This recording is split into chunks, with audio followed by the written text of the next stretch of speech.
শরীর বসে গেল আর ব্রেন খাটছে, তাহলে সুগার, হাই প্রেশার, ডায়াবেটিস, হ্যান ত্যান এগুলো তোমার কাছে চলে আসলো বিন বোলায়া মেহমান।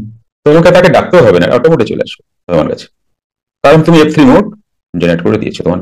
এইবার বডিতে যখন তুমি F3 মোড চালনা করছো, কিভাবে চালনা করছো? ব্রেন দিয়ে সেলে ক্রিয়েট হচ্ছে, ব্রেনে ব্রেনের যেটা তুমি ক্রিয়েট করছো সেটা পুরো বডিতে সেলে চলে আসছে, এবং একটা নেগেটিভ বাতাবরণ তুমি ইনারে তৈরি করে ফেলছো। ফলে কি হচ্ছে, কোথায় ছিলাম? ওভার থিঙ্কিং, ওভার থিঙ্কিং পরে টেনশন, টেনশন অতিরিক্ত করার পরে আসছে স্ট্রেস।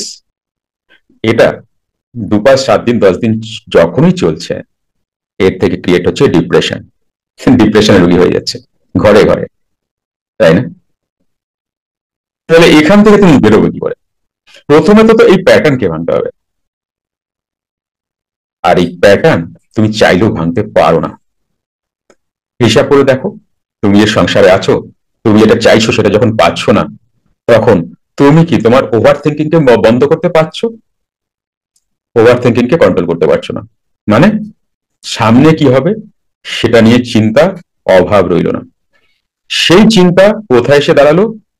সেই চিন্তা তোমার টেনশন এসে দাঁড়ালো, টেনশন থেকে তুমি স্ট্রেস ফিল করছো, এবং অতিরিক্ত স্ট্রেস যখন তোমার আসছে, এটা নিয়ে যখন 5 7 দিন তুমি কাটাচ্ছ, তুমি ডিপ্রেশন তোমার এসে যাচ্ছে।